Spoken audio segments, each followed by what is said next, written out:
Bapak, Ibu, Saudara-saudari, para pendengar firman Tuhan dimanapun berada, selamat pagi dan selamat berjumpa kembali dalam Renungan Pagi Jumat 10 November 2023. Sebelum kita memulai Renungan Pagi, kita mengawali Renungan Pagi kita dengan berdoa.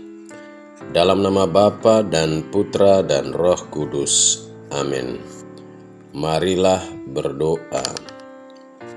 Allah Bapa, benteng pertahanan kami, gerejamu kau alaskan pada Petrus wadas kokoh kuat yang takkan digoncangkan oleh serangan kerajaan maut.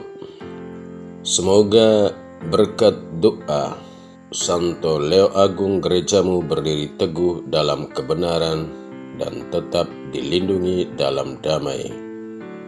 Limpahkanlah berkat-Mu bagi kami, agar kami mampu menjadi gereja yang hidup, kokoh dan kuat di tengah dunia saat ini. Demi Yesus Kristus Putra-Mu Tuhan dan pengantara kami, yang hidup dan berkuasa bersama dengan Dikau dalam persatuan dengan Roh Kudus Allah sepanjang segala masa. Amin. Bapak, Ibu, para pendengar firman Tuhan dimanapun berada, bacaan suci untuk renungan pagi ini saya ambil dari bacaan-bacaan suci pada hari ini, di mana gereja merayakan pesta Santo Leo Agung, Paus dan Pujangga Gereja, yakni dari surat Rasul Paulus kepada jemaat di Roma bab 15 ayat 14 sampai 21 dan dari Injil Lukas bab 16 ayat 1 sampai 8 sebagai inspirasi utama. Tuhan bersamamu dan bersama rohmu. Inilah Injil suci menurut Lukas. Dimuliakanlah Tuhan. Pada suatu ketika berkatalah Yesus kepada murid-muridnya, ada seorang kaya yang mempunyai seorang bendahara. Kepadanya disampaikan tuduhan bahwa bendahara itu menghamburkan miliknya. Maka si kaya itu memanggil bendaharanya dan berkata, "Apakah yang telah kudengar tentang dirimu? Berilah pertanggungjawaban atas urusanmu, sebab engkau tidak boleh bekerja sebagai bendahara lagi." Berkatalah bendahara itu dalam hatinya, "Apakah yang harus aku perbuat? Tuanku memecat aku dari jabatanku, mencangkul aku tidak dapat mengemis aku malu. Aku tahu apa yang akan kuperbuat, supaya apabila aku dipecat dari jabatanku sebagai bendahara, ada orang yang mau menampung aku di rumah mereka." Lalu ia memanggil satu demi satu orang yang berhutang kepada tuannya. Berkatalah ia kepada yang pertama, "Berapa besar utangmu pada tuanku?" Jawab orang itu, 100 tempayan minyak.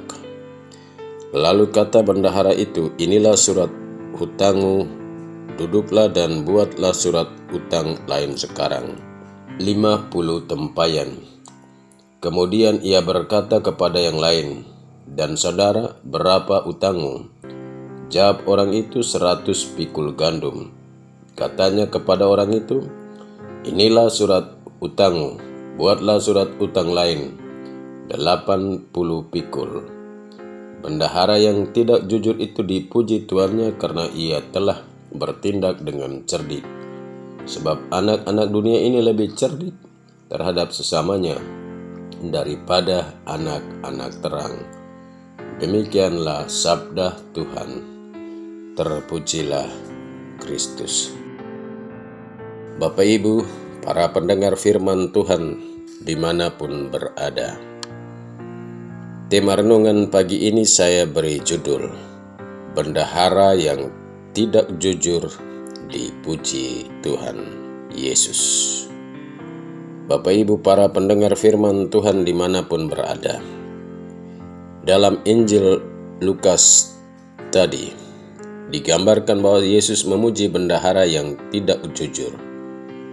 Tentunya bukan ketidakjujuran yang dipuji oleh Tuhan, melainkan kecerdikan untuk menjamin masa depannya saat ia dipecat dari pekerjaannya sebagai bendahara. Kisah tentang bendahara yang tidak jujur ini diwartakan Tuhan kepada orang banyak pada zamannya dan kepada kita, agar sama seperti bendahara tersebut, kita pun cerdik untuk melihat hal-hal yang perlu kita lakukan atau perlu kita perbuat demi menjamin masa depan kita kelak saat hidup kita di dunia ini berakhir. Yang diperbuat bendahara tersebut sesaat ia hendak dipecat oleh tuannya ialah berbuat kebaikan kepada setiap orang yang berhutang kepada tuannya. Yang berhutang 100 tempayan minyak dimintanya untuk membuat surat utang yang baru 50 tempayan minyak.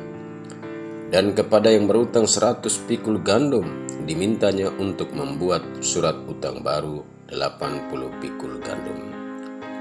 Dengan demikian ia pun akan diterima oleh mereka saat ia dipecat dari jabatannya sebagai bendahara. Bapak Ibu para pendengar firman Tuhan, setiap kebaikan akan berbalas kebaikan pula. Demikianlah kita diminta oleh Tuhan senantiasa menabur kebaikan selama hidup di dunia ini untuk menjamin tersediaan tempat bagi kita di surga kelak bersama Allah yang penuh belas kasih. Kecerdikan kita terletak pada sikap kita dalam menghadapi ketidaktentuan waktu berakhirnya masa hidup kita di dunia ini. Daripada menunggu-nunggu kapan saat itu tiba, lebih baiklah jika setiap hari kita hidup sebagai pribadi yang baik dan benar di hadapan Tuhan dan sesama, sehingga saat atau masa itu tiba, kita pun mendapat tempat bahagia di surga bersama Allah. Amin. Marilah berdoa. Allah Bapa di surga, kami bersyukur dan berterima kasih kepadamu atas segala rahmat hidup yang telah Engkau anugerahkan kepada kami. Semoga hidup kami senantiasa menjadi berkat bagi diri dan sesama, karena kami dimampukan untuk berbuat baik kepada setiap orang yang kami jumpai. Demi Kristus Tuhan dan pengantara kami. Amin. Mari mohon berkat Tuhan. Tuhan bersamamu dan bersama rohmu.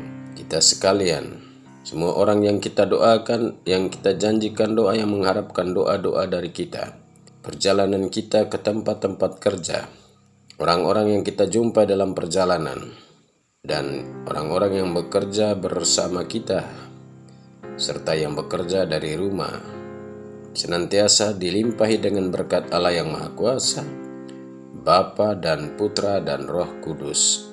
Amin. Selamat beraktivitas, Tuhan memberkati.